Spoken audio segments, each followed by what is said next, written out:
La diversité, c'est la démagogie, mais c'est pas vraiment, ça ne se passe pas en pratique. C'est juste des discours politiques. Mais bon, la diversité, c'est physique. On voit des Noirs, on voit des Chinois. C'est physique à travers la peau. C'est culturel, bien sûr. Mais la diversité, comment je peux dire, c'est pas groupé, quoi. C'est pas... Parce que quand on va au Château-Rouge, on voit la diversité, c'est les Noirs qui sont là-bas. On va à Saint-Légrès, c'est les Chinois. Quand on va à Belleville, c'est les Chinois, disons des Asiatiques. Mais on va dans la France d'en haut, comme on dit, c'est les Blancs, c'est-à-dire c'est des vrais Français, des vrais Blancs. Alors la diversité, c'est juste la démagogie, mais la diversité, ce n'est pas de la concrétisation.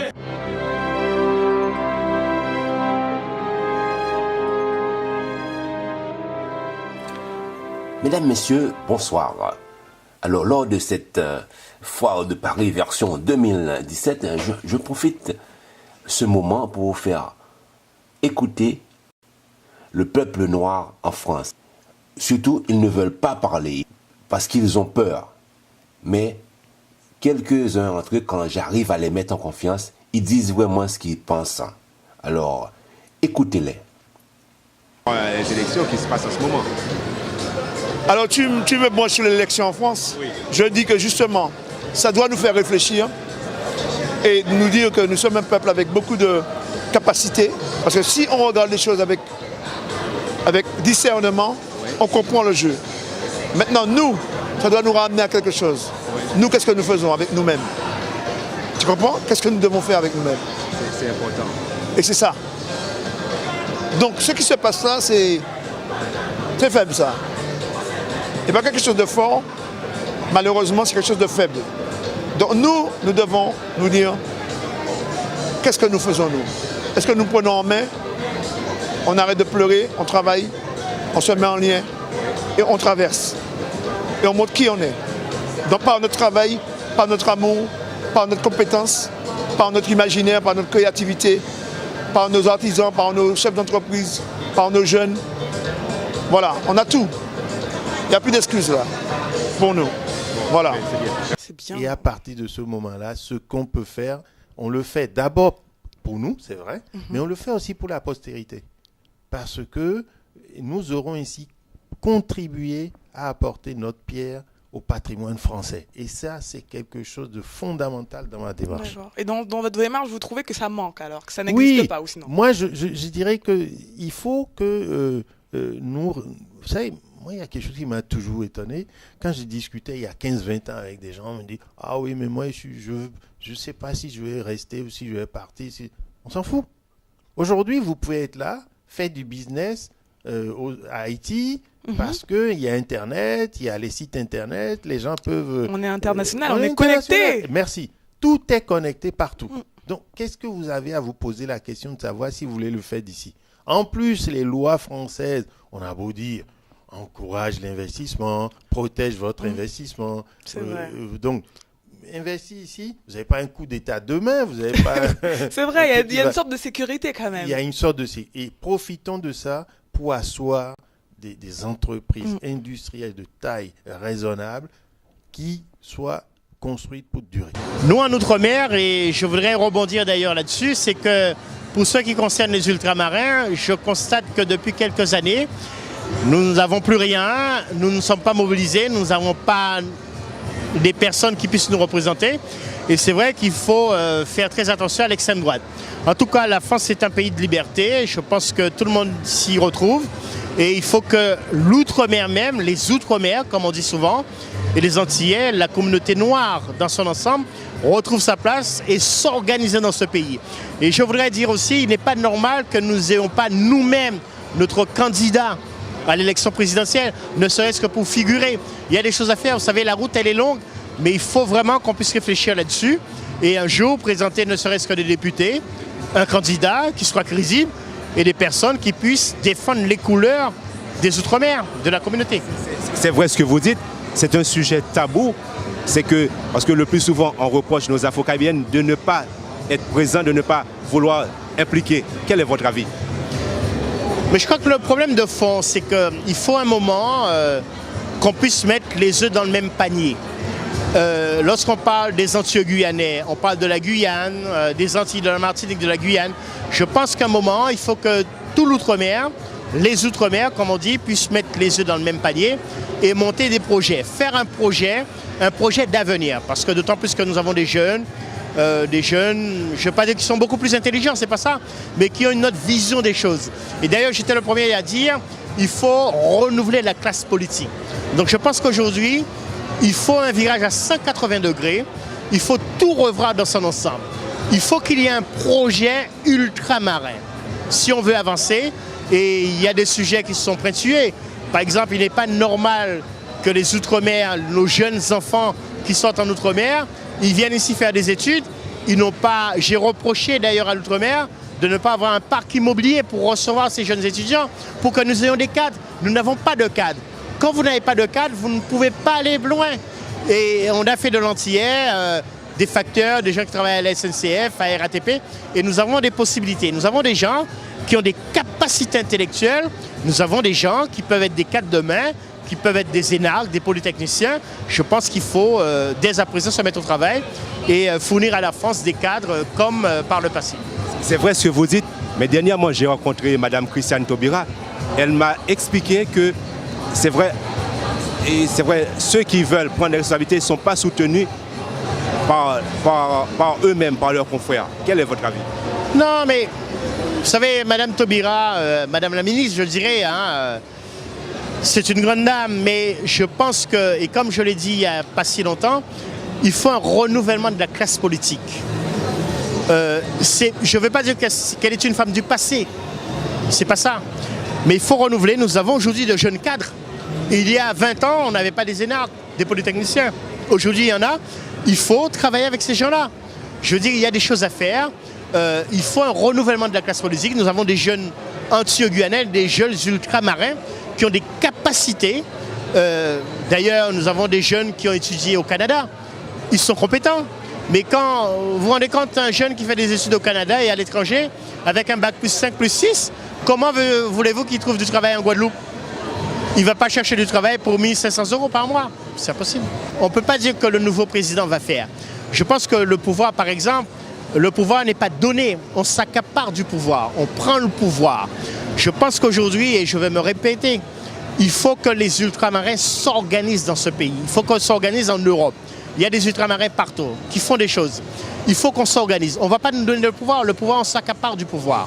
Maintenant, il faut, avec les jeunes cadres, moi, il y a des choses qui m'ont échappé. Par exemple, quand je vois l'équipe Macron, on ne peut pas faire pour nous, on fait avec nous. Les candidats à l'élection présidentielle, il n'y avait pas un seul ultramarin qui pouvait faire des propositions. Il faut aujourd'hui que nous prenions notre destinée en main. C'est-à-dire que nous faisons des propositions. On ne peut pas faire pour nous, on fait avec nous. Il faut trouver les bonnes personnes. Et je dis, il y a une phrase que je répète souvent, peut-être c'est le fait de te répéter. On ne peut pas faire du neuf avec du vieux. Il faut faire du neuf avec du neuf. Vous pensez le fait qu'on n'a pas un candidat à la présidentielle ultramarin? Alors, il est clair qu'au niveau des ultramarins, on en a eu certains qui sont passés et beaucoup n'ont pas fait forcément ce qu'il y avait à faire. D'accord. Mais le message nous est passé, puis ça veut beaucoup dire. Merci beaucoup. Il y a eu un candidat, il me semble, il y a eu un candidat, mais malheureusement je crois qu'il n'a pas eu assez de signatures, il n'a pas eu les 500 signatures, mais il me semble qu'il y a eu un candidat. Oui, mais voilà, quand on voit ça, déjà, pourquoi il n'a pas eu? Parce qu'on n'est pas solidaire. Le principe, mais vous savez, je pense que c'est une question de solidarité, puisque vous savez très bien qu'il faut les 500 signatures d'élus. On n'a pas 500 élus qui peuvent signer pour un représentant, que ce soit de la Martinique, de la Guadeloupe ou de la Guyane. Il faudrait 500 élus, 500 signatures. On n'a pas 500 signatures entre la Guadeloupe et la Martinique, puisque nous avons grosso modo entre 2 députés et quelques personnes qui peuvent signer, mais on n'a pas suffisamment, on n'en a pas 500 je crois. Mais voilà, alors au niveau politique, on voit qu'il y a beaucoup d'efforts en France pour les Afro-Caribéennes à faire. Quel est votre avis? Vous savez, sur les départements d'outre-mer, effectivement, il y a énormément de choses à faire. On est dans un système économique qui n'est pas forcément comparable au système économique de la métropole, donc de la France, puisque nous sommes des petites îles. En fait, il faut trouver des... Moi, je pense que si on veut effectivement que les départements d'outre-mer se développent, je pense qu'il faut aller plus vers un développement, ce qu'on peut appeler développement durable et du coopératif. Puisqu'on ne pourra jamais, en entrant dans une économie de marché, pouvoir, je veux dire, éradiquer le chômage, par exemple. C'est presque impossible. Pour éradiquer le chômage, il faut qu'on ait un autre système. Le système actuellement, c'est pas possible. On aura toujours du chômage, c'est presque impossible. D'accord. Lorsqu'on voit que c'est vrai, nos Afro-Caribéennes, les ultramarins qui ont bac plus 7 et ils arrivent en France, ils ne trouvent pas du travail. Là, c'est toujours pareil. Vous savez, c'est entre l'offre et la demande. On a énormément. Il faut reconnaître qu'au département d'outre-mer, on a des universités. On a tout ce qu'il faut. On a des gens très compétents, que ce soit la Guadeloupe, la Martinique, la Guyane. On a énormément de jeunes qui sont compétents, qui ont beaucoup de diplômes. C'est vrai qu'aujourd'hui, la Martinique, la Guyane et la Guadeloupe ne peuvent pas, à mon avis, récupérer tous les diplômés parce qu'il n'y a pas suffisamment de débouchés. Maintenant, le problème qui se pose, c'est est-ce qu'on est capable de créer suffisamment de commerce, d'intelligence pour réembaucher tous nos étudiants. Merci beaucoup pour votre coopération. Je vous en prie, merci. D'accord. Alors, c'est vrai, on voit tout ça. Alors, on ne peut pas vous laisser sans parler du sujet actuel parce qu'on est en plein élection. Qu'est-ce que vous pensez si c'est la droite qui passe? Ou bien si c'est le centre avec Emmanuel Macron? Étant donné que vous êtes un professionnel, quelqu'un qui investit dans ce pays. Ça va être compliqué, je pense, pour les durs. Même pour nous, c'est très compliqué. Maintenant, sans faire politique, éviter Le Pen, quoi, à mon avis. Voilà. Bon, merci. C'est pas politique parce que c'est un débat sans fin. Je vous comprends, monsieur Frédéric. Alors, merci pour votre coopération et puis bonne chance ici. Ben, je vous remercie et continuez comme ça. Oui, la curiosité, elle est déjà là en elle-même. La curiosité, c'est donc de dire, ben voilà, d'où vient-il, d'où sort-il? Il n'a que 39 ans, il n'a que 2 ans d'existence dans le milieu de la politique et il a envie donc de s'installer à la tête donc de cet État et donc de diriger 67 millions de personnes.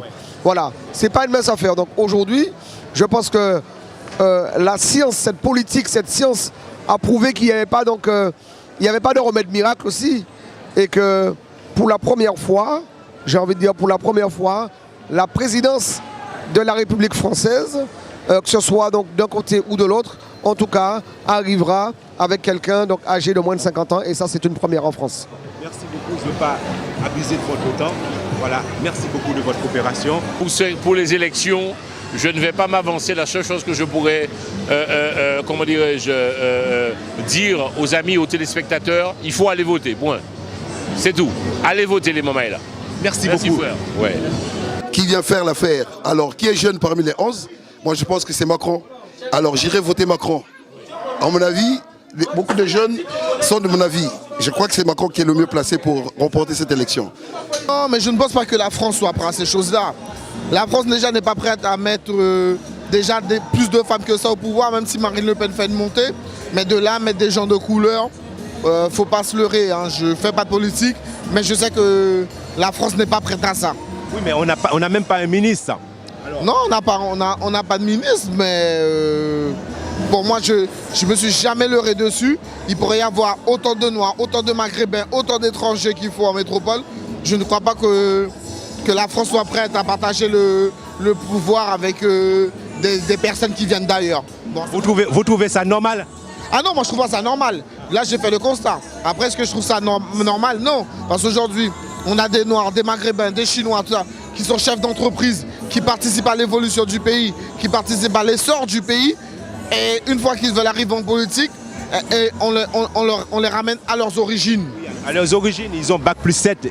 Bac plus 5 et compagnie, mais on les ramène toujours à leurs origines. C'est-à-dire qu'à un moment, parfois, je me demande qu'est-ce que quelqu'un doit faire après avoir ouvert une entreprise, être né dans le pays, vous êtes naturalisé, avoir fait tout ce qu'il a fait.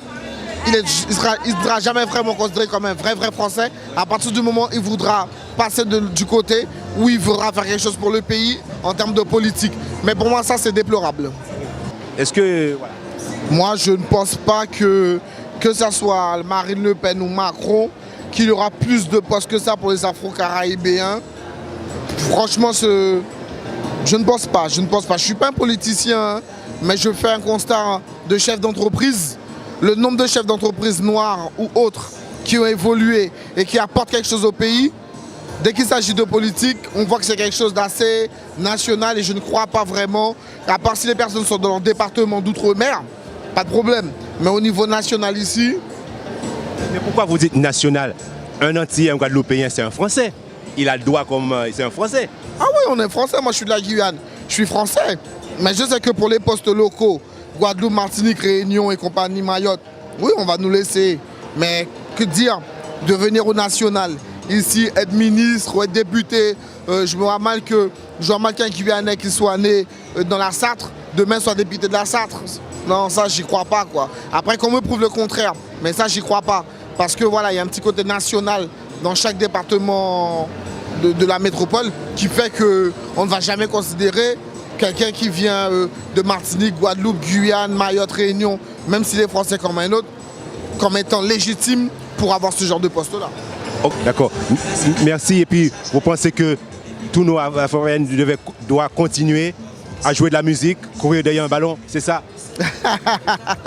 On va dire que c'est ça. Merci beaucoup de votre coopération. Et puis, à très bientôt. Bah, à très bientôt, pas dans 2 ans, parce que j'aime bien cette petite chaîne de télé là, donc je veux... Ok. Il ne faut pas qu'on reste aussi que dans la tradition, dans la culture, il faut qu'on s'implique aussi dans le politique, dans l'instance de décision, dans l'économique. Il faut qu'on soit dans tous les sphères de décision. Je leur dis, c'est de s'engager. Quand on est français ici, on est tous dans le même bateau. C'est quand on est dans l'instance de décision qu'on compte. Il faut qu'on compte. Moi, je suis président de jury à chaque fois, de bureau de vote également, mais je vois très peu de gens d'origine africaine, antillaise, haïtienne qui vont voter. Il faut aller s'exprimer, il faut voter. C'est une façon aussi de participer et de compter. Il faut qu'on compte aujourd'hui. Voilà.